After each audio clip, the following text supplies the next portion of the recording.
Hello everyone, welcome and welcome back to my YouTube channel. तर guys, हा video बनवण्याचं कारण एवढंच की आपण किती म्हणजे धकाधुकीच्या जीवनात जगत आहोत आणि स्वतःला आराम न देता आपण ह्या सगळ्या गोष्टी करत असतो. पण एक सांगते, प्रत्येकाने स्वतःला पॅम्पर करण्याची खूप गरज आहे. तर तुम्ही यापूर्वी माझा व्हिडिओ पाहिला असेल तर त्या इंस्टाला यूट्यूबला जिथे मी टाकलं होतं की माझं सेन्स केअर करते, ते फेस मास्क लावला होता. हे छोटंसं जेस्चर आहे, पण स्वतःला फील गुड फॅक्टर देण्यासाठीचा हा जेस्चर होता माझा. आणि सोबतच मी आज हेअरकटसुद्धा केली आहे. म्हणजे आज आहे शुक्रवारी हा व्हिडिओ म्हणजे रेकॉर्ड केला मी. तर हेअरकट केला आणि प्रत्येक 3 महिन्याने स्वतःला काहीतरी ना चांगलं वाटण्यासाठी ह्या गोष्टी मी करत असते. मी गेली म्हणजे 4-5 महिने झाले हे सगळ्या गोष्टी फॉलो करते, स्वतःवर लक्ष देते. आजपर्यंत आपण सगळ्यांचं केलो. स्त्रियांचं तर काय होतं माहिती आहे का, फॅमिली, माझा नवरा, माझा मुलगा, माझं हे माझं ते, सगळ्यांसाठी वेळ असतो आपल्याला, सगळ्यांसाठी. एखाद्याने जर म्हटलं ना, बाकी गाड्यांचा खूप आवाज येतो, एखाद्याने जर म्हटलं ना की माझ्यासाठी की नाही तू पराठा बनवून दे किंवा काही, आपण पटकन बनायला जाऊ. आणि स्वतःसाठी जर म्हटलं ना, साधी मॅगी किंवा चहा करून पिण्याची सुद्धा आपली म्हणजे म्हणतात ना इच्छा नसते. काय आहे, आपण सगळ्यात आधी आपण दुसऱ्यांना प्राधान्य देतो. सगळे येतात त्याच्यानंतर आपण येतो. हे चुकीचं आहे, हे व्हायला नको. स्वतःला प्राधान्य द्या. तुम्ही चांगले असाल तरच तुम्ही दुसऱ्यांना खुश ठेवू शकाल. ही गोष्ट लक्षात ठेवा. एखाद्या जर ग्लासामध्ये पाणी असेल तरच ते दुसऱ्याला पाणी देऊ शकतं, म्हणजे त्याच्यातून दुसरीकडे तुम्ही पाणी देऊ शकता.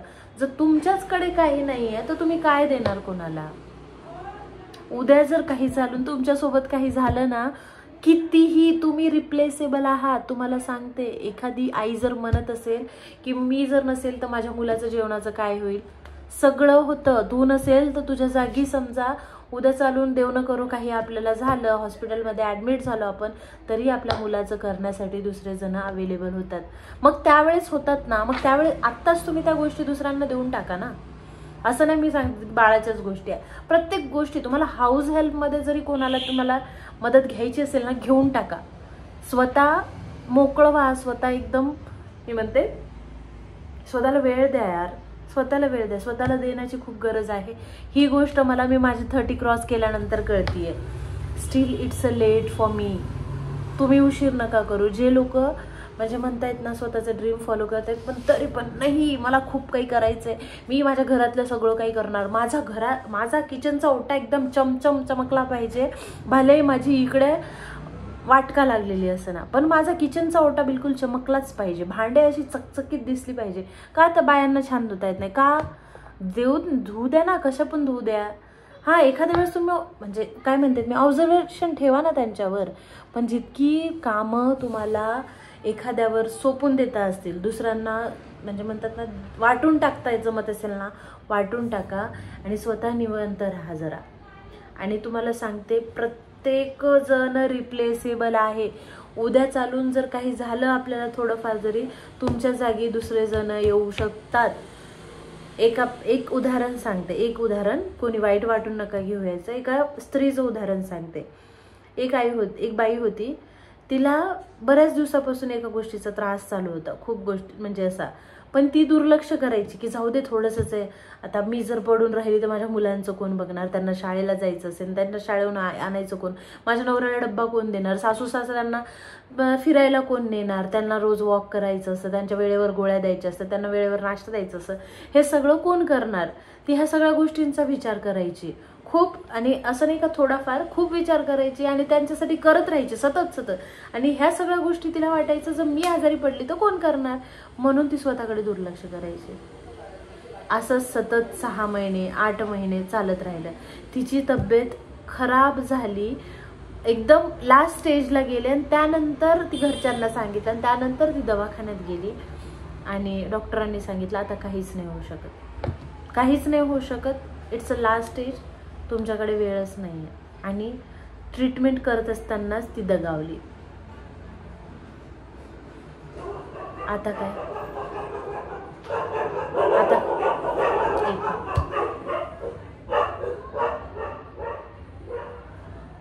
आज सगळेजण डिस्टर्ब करण्यासाठी आहेत मला. बरं सांग, ती दगावली, आता काय? काही नाही. 8 दिवसानंतर सगळ्यांचं रुटीन बरोबरीला लागलं.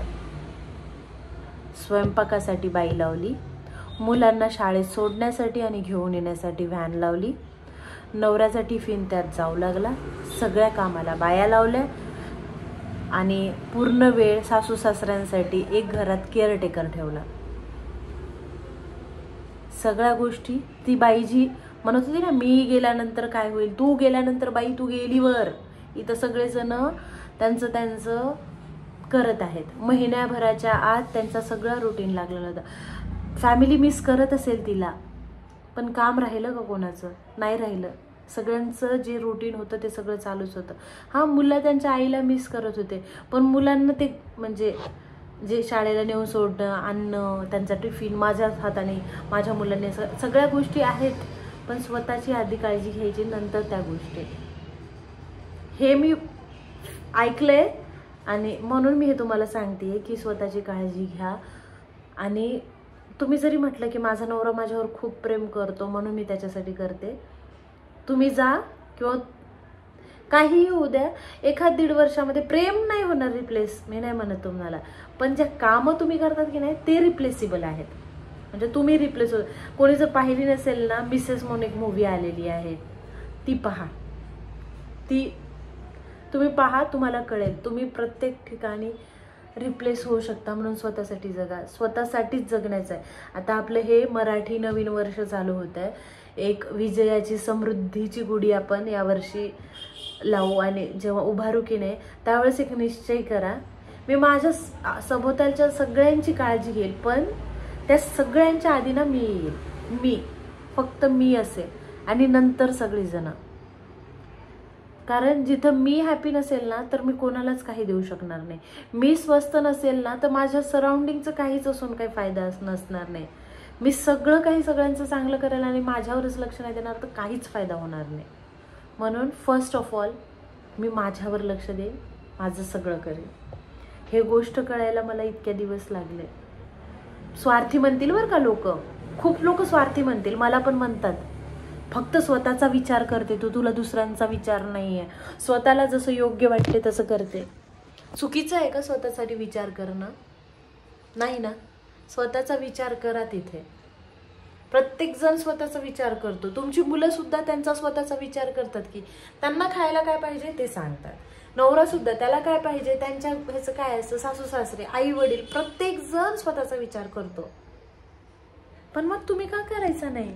आणि मी असं म्हणत नाही की तुमच्या घरच्यांना सोडून द्या, तुम्ही नाही, तुम्ही तुमच्या घरच्यांचं करा, पण त्यासाठी आधी स्वतःची काळजी घ्या.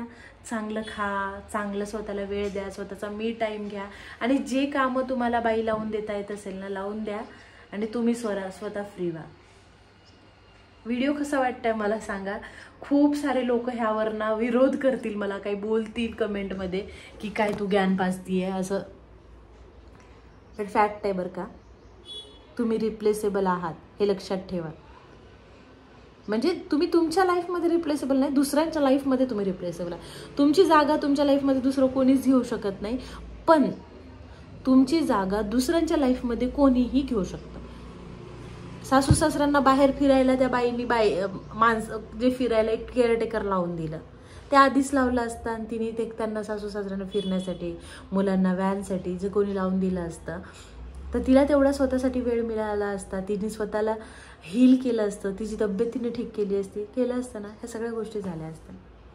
तर चला, व्हिडिओ जास्त वाढवत नाही. कसा वाटलाय मला कमेंट सेक्शनमध्ये सांगा आणि चॅनलला सबस्क्राईब केलं नसेल तर सबस्क्राईब करा. हे आजचे माझे मनातले थॉट होते बरं का. मी काही जणांचे असे पाहिलं मी कंडिशन आणि त्यावरून मला वाटलं की मी बोलायला पाहिजे म्हणून मी बोलते. कसं वाटलं सांगा.